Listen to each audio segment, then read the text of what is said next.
সংকট, সীমাবদ্ধতা, জীবননাশ সবকিছুর কেন্দ্রবিন্দু যেন গাজা। গাজার নাম শুনলেই এক ধ্বংসযজ্ঞের চিত্রপট ভেসে ওঠে। মাথার ওপর চাল নেই, পেটে খাবার নেই, বাবা মায়ের চোখের সামনে কাঁদছে শিশু, খাবার না পেয়ে চোখের সামনে সন্তানের মৃত্যু।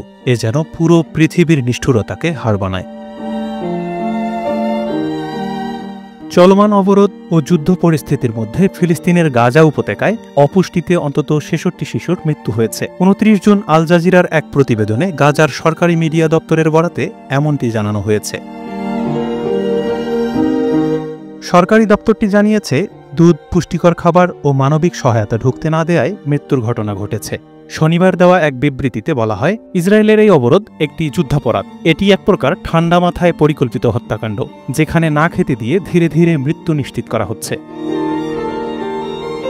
দপ্তরটি আরও জানায়, গাজার শিশুদের ওপর চলমান অপরাধ এবং বিশ্ব সম্প্রদায়ের লজ্জাজনক নীরবতা মানবতার প্রতি চরম অবহেলার প্রতিফলন। মানবিক এই বিপর্যয়ের জন্য ইসরায়েল ছাড়াও যুক্তরাষ্ট্র, যুক্তরাজ্য, ফ্রান্স ও জার্মানির মতো পশ্চিমা মিত্রদের দায়ী করছে গাজা কর্তৃপক্ষ। একই সঙ্গে জাতিসংঘকে আহ্বান জানানো হয়েছে যেন অবিলম্বে গাজার সীমান্ত পথগুলো খুলে দেওয়া হয়। এর আগে জাতিসংঘের শিশু সংস্থা ইউনিসেফ সতর্ক করে জানায়, গাজায় অপুষ্টিতে আক্রান্ত শিশুর সংখ্যা আশঙ্কাজনক হারে বাড়ছে। মে মাসেই ৬ মাস থেকে ৫ বছর বয়সী অন্তত ৫,১১৯ শিশুকে তীব্র অপুষ্টিজনিত কারণে হাসপাতালে ভর্তি করা হয়েছে, যা এপ্রিলের তুলনায় ৫০% এবং ফেব্রুয়ারির তুলনায় ১৫০% বেশি। ইউনিসেফের মধ্যপ্রাচ্য ও উত্তর আফ্রিকা অঞ্চলের পরিচালক এদুয়ার বেইকবেদার বলেন, জানুয়ারি থেকে মে পর্যন্ত মাত্র ১৫০ দিনে ১৬,৭৩৬ শিশু অপুষ্টির চিকিৎসা পেয়েছে। অথচ প্রতিটি মৃত্যুই প্রতিরোধযোগ্য ছিল। খাবার, পানি, ওষুধ সবই সীমান্তে আটকে আছে।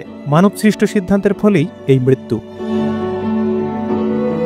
তিনি জোর দিয়ে বলেন, ইসরায়েলকে অবিলম্বে সব সীমান্ত দিয়ে জীবন রক্ষাকারী সহায়তা প্রবেশের অনুমতি দিতে হবে। অন্যদিকে গেল শনিবারও ইসরায়েল গাজার বিভিন্ন এলাকায় বিমান হামলা চালিয়ে অন্তত ৬০ ফিলিস্তিনিকে হত্যা করেছে। গাজা শহরের তুফা এলাকায় ২টি টানা বিমান হামলায় ধসে পড়েছে একাধিক আবাসিক ভবন। শুধু ওই এলাকাতেই নিহত হয়েছে ২০ জন, যাদের মধ্যে ৯ জন শিশু।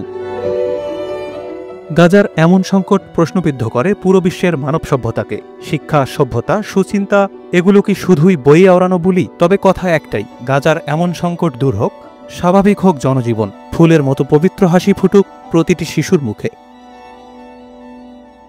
Mahmud Rafi, NTV online.